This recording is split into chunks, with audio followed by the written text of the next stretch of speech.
Welcome back to the channel. Welcome back to another episode of the Freshman 15 College Football Podcast with me, LP Cruz, talking college football in about 15 minutes with Tyler Moore. And tonight it will not be 15 minutes. We got a lot to discuss, Tyler. So much going on. It's been about 2 weeks since we last got on the podcast.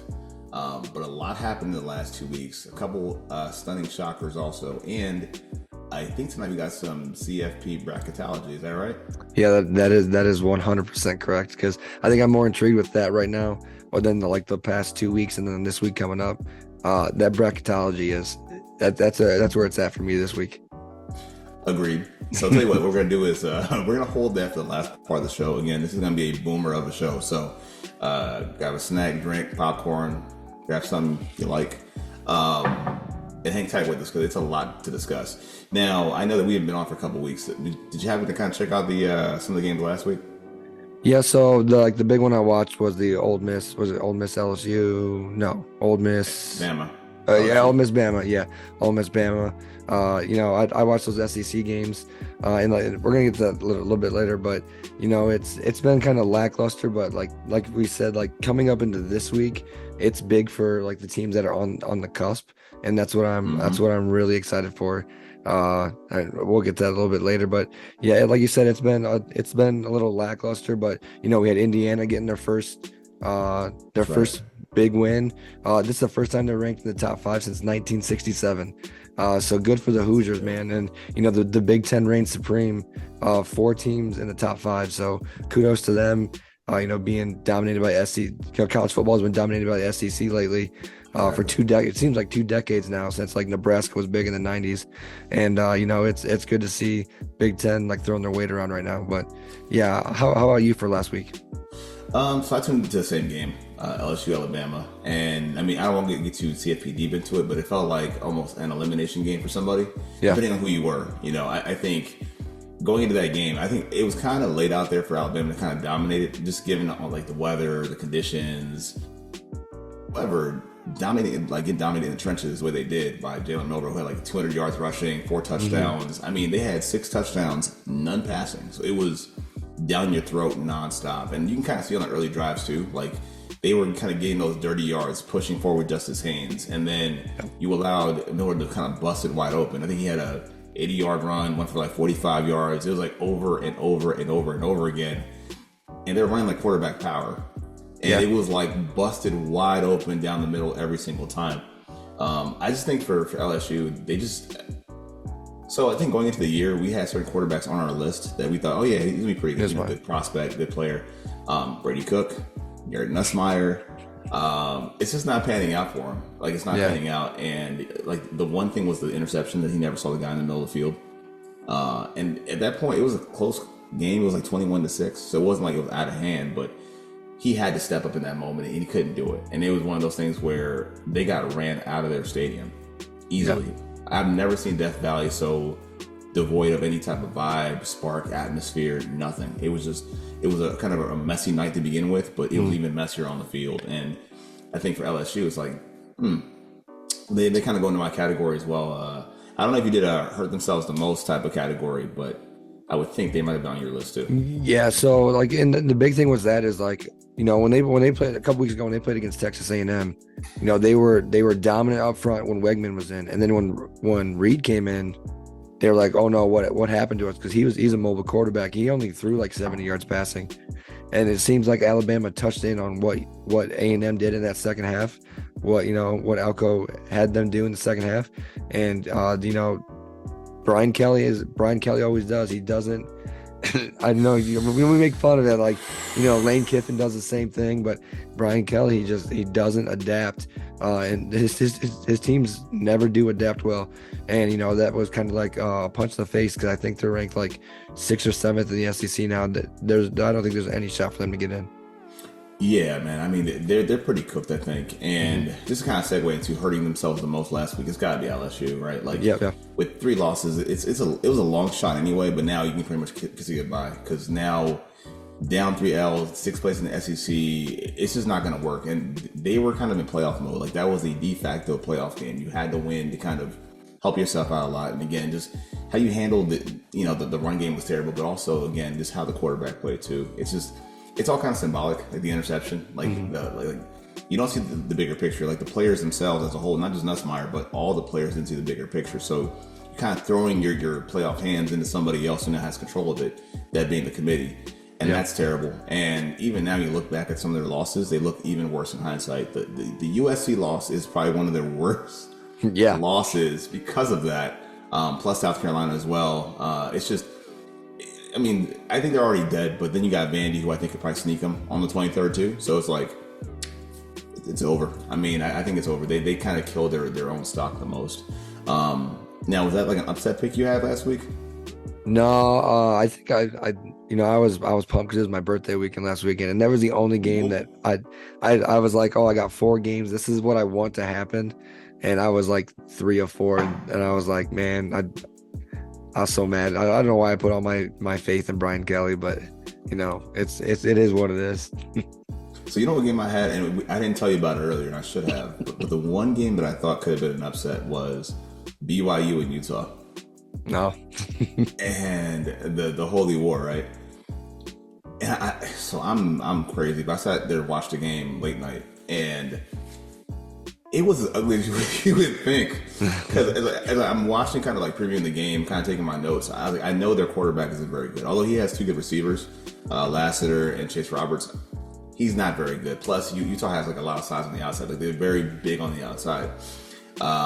It took all that they had, man. Like just kind of hanging in that game. Plus, they played a backup quarterback for Utah who looked confident. I feel like we joke on Cam Rising, but Brandon Rose gave him a lot of spark, a lot of energy. Like they felt inspired by having him on the field. And they were just talking crazy about him all practices and stuff. But it came down to like a crucial call at the end where they called like a defensive holding on like a 4th and 10 where it would have been game over. I went back and I watched it, and people are like up in arms about it. It's the right call. Like 100% the right call. I know Joe Clapp's talking about, well, it's inconsistent. It really wasn't. Like the game was called pretty down the middle from what I thought. But I mean, it was just a tough call at the wrong time. But even then, Ratzlaff, who I don't really like that much as a quarterback, hit a big throw to Chase Roberts to kick the field goal walk-off style. But it was close, man. Man, it was close. So that was my upset pick. To turn the page of this week, I know you want to talk about bracketology as well.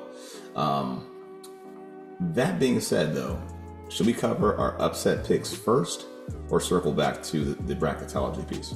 No, let's do. Yeah, you can go ahead and do your dang it, it's like it's about your upset pick first. Sorry about that. You're all good, man. So, all right. So this game for me, I use the term upset in air quotes because I don't think it's organic in a sense. And I'll kind of explain why. So you look at the calendar, it's kind of weak a little bit. You have some teams are on, as we say, PTO, right? Alabama's playing Mercer. Purdue, I think, plays your guys this week, correct? No, we got Northwestern this week. Ohio State's got Northwestern, yep. And Penn State, but both of you guys, you and Penn State are up like 28 and a half. Like, I mean, it's not even close. So there's no real game to watch. The only thing that feels like an upset, but again, it's not organic, is Georgia and Tennessee, which I think is unfair. And I'm hearing like weird reports back and forth that Nico will play, he won't play. The guy has a concussion. I don't see him playing the very next week. It doesn't seem likely at all, which kind of plays into the hands of Georgia because now you take one element out of the Tennessee offense, which is kind of watering them down. You got Gaston Moore playing over Nico. And it's funny because I think this is a game where Tennessee probably would have smoked them with their quarterback, but because it's not there, it opens the door for Carson Beck, who has been playing like crap for the last 4 weeks. Yeah. I mean, really bad. And I think Tennessee's improved on defense too, like over the past couple of years. But being able to kind of sneak a team now without their quarterback and you're playing in Athens, it just seems like they're going to win the game based on not having their quarterback, unfortunately. And Carson Beck gets to skate by based on, again, not having your quarterback, man. Because what are you going to do? You can't run the ball 40 times on Georgia with Dylan Sampson. It doesn't make... Right. I don't think it's a formula to win the game. I think you have to challenge them deep with your receivers. But without your quarterback, man, keeping them honest in, like, the front seven, I think it's tough, man. And I think, unfortunately, Georgia gets to kind of skate by without playing the quarterback. So, yeah, I'm going to give them the upset with an asterisk. So my upset picks, So that one right there, the game you just called was going to be my game of the week because that's huge for the bracketology. But my upset pick is we're gonna do something that I always talk about like at beginning. I talked about all last season, and we talked about the beginning of this season, and we kind of like let them go off because the rest of that conference is down. I'm gonna say Pittsburgh's gonna beat Clemson. We're gonna knock them out of the top 25. There's no hope for them to get him anyways. Because SMU is leading in the top of the ACC, you have SMU and you have Miami. Clemson's not getting in anyways, but I just want to stick that dagger into Dabo Swinney one last time. Give him no more hope, and I'm going to take Pittsburgh over Clemson for my upset pick of the week. So have you seen why? Okay, so peep game on this one, right? So you have your bracketology. Okay. I have mine, unfortunately, in favor of Clemson, and I'll tell you why. Oh, so we just flipped. We just flipped on this. Yeah, we flipped it. Okay. We definitely flipped it. So here's why I say this, right? Here's why. I do agree with you. SMU is the clear runaway favorite to at least have their first spot in the ACC title game. Like, they're going to get in. They're obviously going to get in. Not worried about that. And the team who I say might have hurt themselves the most, I said LSU because that was their last stand. Miami actually is the one who hurt themselves in another way. And here's why. They opened the door, basically. Like, if all things considered, they all tie at 7-1. So between them and everyone else in the conference are tied 7-1. They'll be tied 7-1 along with Clemson, right? Here's the thing. With that considered, what's probably going to happen is this, and I did kind of the numbers and I ran it back as of today before games start this weekend. Here's a tiebreaker for the ACC. Here's how it works. It's basically saying, hey, out of the teams you played within the conference, whoever has the best win-loss record of the teams you played within your conference, you get the bid. So if you guys are 7-1 and that seems to favor Clemson or Miami, they get in. As of today, the percentage is 40.7 to 38.9 in favor of Miami. So it's this thin of a margin. And I know it's 3 games left for some teams, but it's super, super thin. Okay. On the flip side of that, you got to remember, Miami played Cal, right? Cal's 1-4 in the conference. Cal has 3 games left and they suck. And their last game of the season is against, guess who? SMU, who is sure to drag down their percentage. So what could happen over the next 3 weeks or so, it could actually drag them down. So their percentage of wins against the conference are going to look kind of bad. Plus, if you're Miami, right, and you don't get into the ACC title game, and let's pretend that SMU wins, just assume that they win. What now happens is, or even SMU loses to Clemson, which could also happen. Assuming that happens now, you have a SMU team with a strong resume, right? A really strong resume. Clemson is an automatic bid. You also have to look at Miami, and Miami playing that, cardiac style is going to screw them later because you have tight games against VTech, Duke, Cal also, right? You did like a 1-point game against Cal. Yeah. So I think Miami actually, they go from a Cinderella to almost being on the outside looking in because, again, if things break the wrong way for Miami, they now allow things to kind of swing back the other way. But again, it's all dependent on, like you said, if Clemson can handle business at Pitt. Yep. So that's why. That's why I'm saying if Clemson wins this game, if you're Miami, hold on to your ass because I think it's going to get real tough. And if we can kind of go over the matchups too. Well, you mentioned Indiana, you mentioned Penn State, you mentioned Ohio State, right? Yeah. They're all getting in. Yeah. Well, maybe that's the thing. So when you joined this Zoom call, I was looking up with the CFP, are there still conference championship games? And ESPN gives you an article. I'm not even going to read it real quick, but it says the College Football Playoff Selection Committee will no longer use conference championships as one of its tiebreakers because the new 12-team format guarantees bids for the 5 highest-ranked conference winners. So I don't even think that they really even care about that, but it's just for like the seeding of it. So this is why like the Georgia Tennessee thing is so big for me. So right now Georgia, in your rankings, they're ranked 12. Mm-hmm. But when you look at the bracket, they're not in it because Boise State is sitting there at 13. And since they're the 5th highest conference winner, they slide in that 12 spot. And then Georgia slides down 1 spot. So that everyone wants to see what Boise State going. It's back to like what is this like 2010, 2011 when they're sliding in here. So we get that kind of thing. But that Ohio State plays Indiana coming up next week. That's going to be everyone's game of the week. 100%. So you talk about strength of schedule. Indiana hasn't played anybody. They really haven't played anybody. No. So now they get their one big game against Ohio State. Let's say Ohio State beats them by 17. How far does Indiana drop back? And is the CFP licking their chops to say, hey, Georgia lost to Tennessee, but they can still be. We can have a 3-loss SEC team sitting in the CFP. That'll be fun because there's a lady who said it. That's why I'm saying it. There's a lady that literally said that, and I'm like, you got to be kidding me, because Kurt Zignetti and the boys, it's not their fault. These schedules are made 5 years in advance. So they don't get to pick who they play. So whoever they play, they take care of business.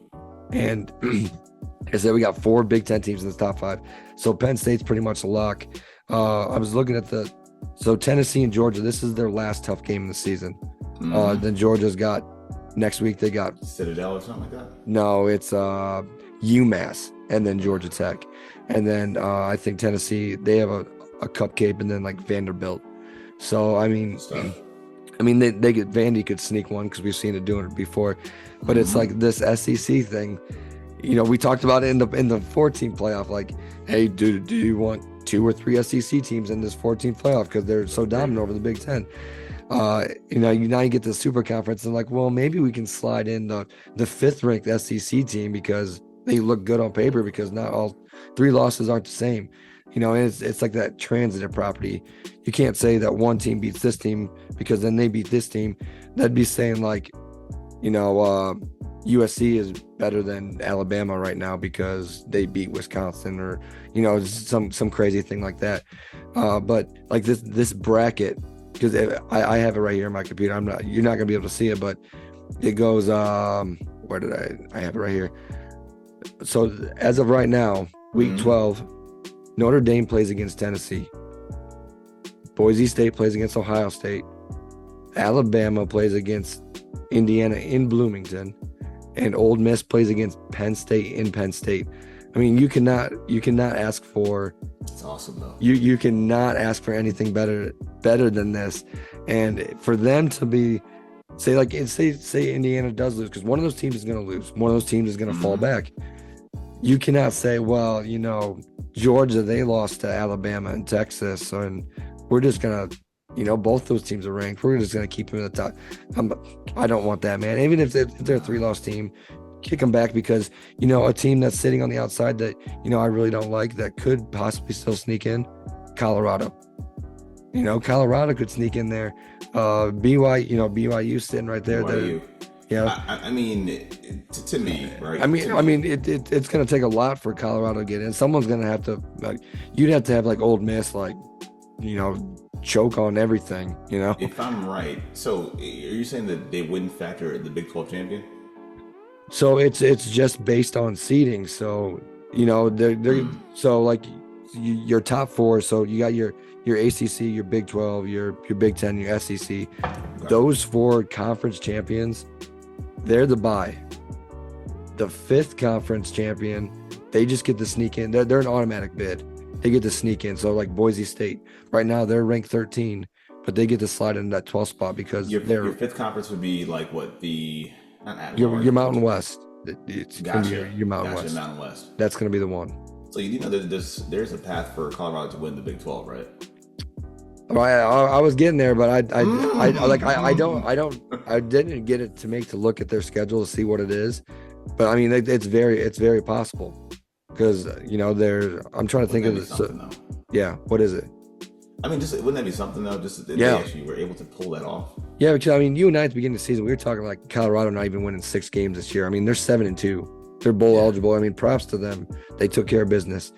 But for them to possibly win and sneak in, and like you said, when we were texting back and forth, we get to see, if that happens, we get to see Shedeur on the big stage. and have to prove it. Yeah, we get to validate whether he's with everyone was right or wrong about him and about Deion's coaching style and stuff. And that's the best thing about it. And again, even if they were to, let's say, win the conference, playing against BYU, I have a hard time keeping BYU out. I mean, but you can say they haven't played anybody, and I guess that's kind of part of what this is too. But taking out a one-loss team like them, for example, and putting a team with 3 losses in the SEC seems kind of tough. Even to Miami as well. If we're looking at Miami also, I find that kind of tough, man. I see what you're saying. They could backdoor team in the SEC. Yeah. I don't want to see it. I really don't don't want to see it. I don't know, man, but is it possible? Yeah, it's possible. Hold on, I'm going to look at these rankings real quick instead of the brackets. I actually want to look at the rankings because they're different. So, top 25. Fair enough. This is what I'm curious to see. I get pulled up on my phone, but oh, my bad. Okay, so right now they have Oregon 1, Ohio State 2, Texas 3, Penn State 4, Indiana 5. BYU is 6. So, Miami this past week, they lost to Georgia Tech. Mm-hmm. And so they were Miami was ranked 4, I think. Losing to Georgia Tech, they only dropped 5 spots. So if BYU would lose, and Georgia Tech is not good, and Miami has struggled. Like you said, they've been underdogs in not underdogs. They've trailed by 20 points in 4 or 5 games this year. Like you said, the Cardiac Canes. But for them to only drop 5 spots, you'd think they'd fall back a little bit farther. And then you have these 2-loss teams just like hanging around there, and Ole Miss, Georgia, Alabama. So yeah, Alabama 7-2 is number 10. Ole Miss 8-2 is at 11. Georgia 7-2 is 12, and then Boise State 8-1 at 13.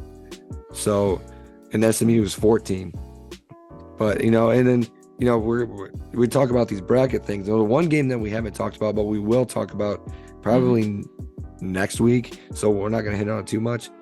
Is Texas and Texas A&M on rivalry weekend, because there's a lot that goes on there too, for SEC seedings. Because Texas is sitting at 3 now. Say Texas A&M beats them, where do they flip flop? How do those 3 at 10 through 12? How do they move around and all that kind of stuff? So it's going to be freaking interesting. Yeah, that's going to be a big one. And again, man, even if BYU were to lose, let's say BYU decides to run, and they're probably going to run the table. Looking at BYU right now, BYU has Kansas, Arizona State, Houston. Okay. Like that, they're going to get there. They're clearly going to get there. And again, it's shaping up to be, and it could be not even Colorado, it could be Iowa State maybe getting back in the mix of it. Yeah. I still find it, I know I mentioned Miami too, but I still find this to be almost unfair if a one-loss team, again, let's assume the Hurricanes don't make the ACC title game. And it'd be their own fault, obviously. But if you go and look at them and they're sitting there with 1 loss against Georgia Tech, and then we allow a team in the SEC with 3 losses to get in, it doesn't feel right. It does not. It feels like a sham. See, and this is, we got away from the BCS and like the algorithm they had, but for this, there needs to be one, because, people are biased, Absolutely. and it, and the CFP, the CFP programming is owned by ESPN. So, that in itself tells you. SEC Network. Yeah, SEC. You name it, and the show is on ESPN. So it's all, and you're letting these people, sway their bias. It's not unanimous through there, but just one of those people hold more weight than the other and stuff like that. So, I wish there was an algorithm, or if you took how they do the almost like the Pro Bowl votes in the NFL. You do it by portions. An algorithm holds a certain value, your AP holds a certain value, your coaches, and then AP coaches, and then you have your committee voting. Everything goes into a value and say, hey, here's our 1 through 12. You can't dispute it because it goes into an algorithm for that. So, I do not want to see a 3-loss SEC team sitting in there just because they're in the SEC, and I fear that's going to happen. Yeah, I mean, I do too. And again, I think you hit on the head, man. ESPN runs a lot of this stuff, so Yeah. of course, the worldwide leader in sports narratives. Yeah. I mean, what can you say, man? So, dang, good show, man. Anything else you want to add? No, man. Like you said, there's only one good game this week, and then the one game I'm caring about next week. So, enjoy college football. Like I went to the Bowling Green game last night. I watched a little bit of action, right there in person. And if you guys are into like draft prospects, Harold Fannin Jr. I mean, 1,200 yard receiving as a tight end. It's crazy. He's got like I think it's like 29 broken tackles on the season. It's absolutely ridiculous. It's like 83 receptions with 50 first downs coming from them. I mean, it's gnarly. 6'4", 230. It's fun to watch. Yeah, He's that. I can't say he's that offense. They have a good running back too. He almost reminds me of like a Darren Sproles, a little bit taller, but he just bounces off dudes. But yeah, it was fun to watch some action, man, because that had big playoff implications for them. Not playoff, but seedings for their conference. They're bowl eligible now, and it's I think they play in 2 weeks. They play against Miami of Ohio, and the winner goes into the MAC championship. So it was fun to watch some like lower level football, but it's fun to watch. Lots of stars, man. And Miami, Ohio is smoking Kent State today. Yeah. I saw. Yep. I'll tell you, man, best time of the year, man. We got action. We got CFP, if it plays it honest. Yeah. Among other things, man. But for myself, LP Cruz, and my guy Tyler Moore, this has been a Freshman 15 College Football Podcast. Peace. Peace.